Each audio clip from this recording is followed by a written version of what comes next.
आशा करता हूँ आप सभी लोग स्वस्थ होंगे। वेलकम टू जीएस फौजी।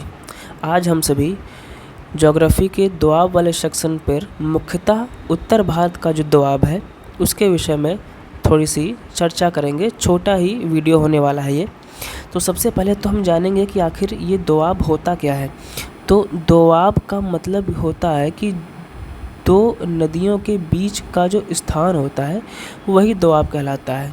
दो नदियों के बीच का स्थान, और ये जो स्थान होता है दो नदियों के बीच का दोआब, तो ये काफ़ी उपजाऊ होता है क्योंकि दोनों तरफ से नदियाँ निकल रही हैं और नदियाँ हर बार अपने साथ नई मिट्टी और खनिज ये सभी लाती हैं।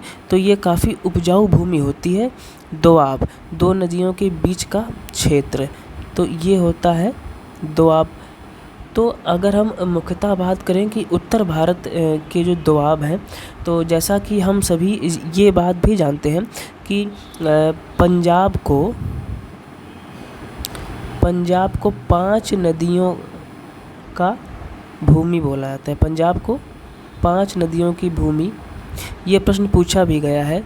5 नदियों की भूमि पूछ लिया जाता है कि 5 नदियों की भूमि किसे कहा जाता है, तो ऑप्शन में एक पंजाब भी आपको मिलेगा। तो पंजाब को 5 नदियों की भूमि कहा जाता है। तो अब इसके बाद अगर हम जो उत्तर भारत के मुख्यतः जो पंजाब हरियाणा इस एरिया में जो दोआब हैं, अगर हम उसकी बात करें तो उसमें से एक आपका आता है, पहला आता है बिष्ट दोआब। बिष्ट दोआब, बिष्ट दोआब, बिष्ट दोआब। फिर दूसरा आता है रचना दोआब, रचना दोआब। और फिर तीसरा आता है बारी दोआब,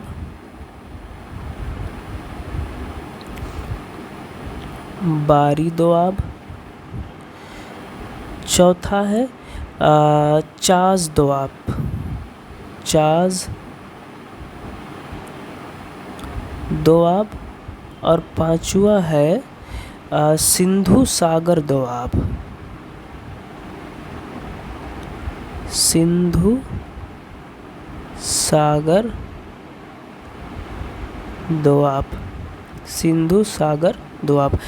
अब अगर हम इन्हें याद करने की कोशिश करें तो काफ़ी आसानी से याद हो जाएंगे, क्योंकि इनमें मैं आप लोग को याद करने की एक ट्रिक भी बताऊंगा। जैसा कि आप सभी लोग जानते हैं कि जो 5 नदियां का जिसे समूह कहा जाता है, मतलब पंजाब में 5 नदियां, तो वहाँ पे जो मुख्य नदियां हैं जिसमें सिंधु है, झेलम, चिनाब, रावी, व्यास, सतलज, ये सारी नदियां हैं। एक बार नदियों के अगर हम नाम निकलें जो कि हिमालय से निकलते हैं और ये जम्मू कश्मीर से फिर पाकिस्तान में भी कुछ जाती हैं, तो वो कौन कौन सी नदियां हैं मुख्यतः, जैसे आपकी है सिंधु है, सिंधु है, फिर झेलम है, उसके बाद चिनाब है, फिर व्यास है, व्यास, और फिर सतलज है। ये मुख्य बड़ी नदियां हैं, और सिंधु, झेलम, चिनाब, व्यास और रावी है, ये सारी मुख्य बड़ी नदियां हैं जो कि हिमालय से निकलती हैं।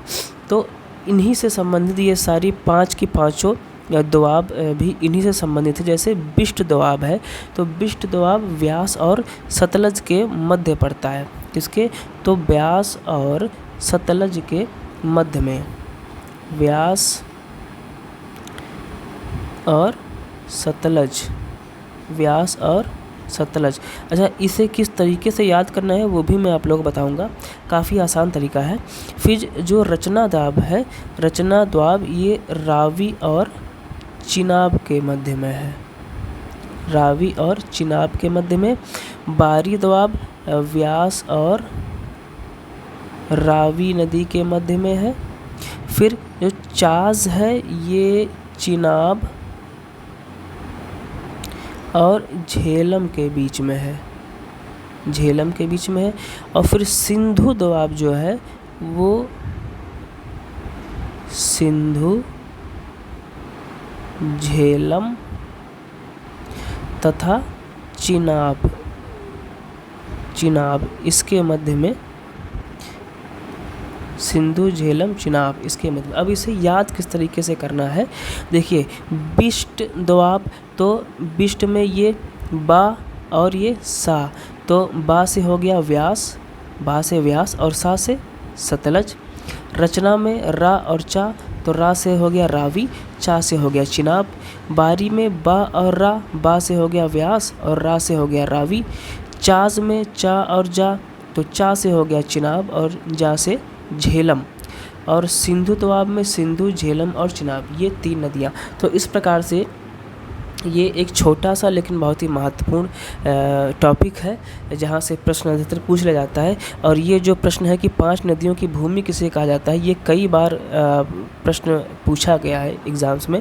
सो आज के लिए इतना ही, थैंक यू। और इसकी जो मैं PDF है वो टेलीग्राम चैनल पर डाल दूँगा, और टेलीग्राम चैनल का लिंक मैं वीडियो के डिस्क्रिप्शन में दे दूँगा। और चैनल को सब्सक्राइब कर लीजिए, वीडियो को लाइक करके, और शेयर भी कीजिए। थैंक यू, धन्यवाद।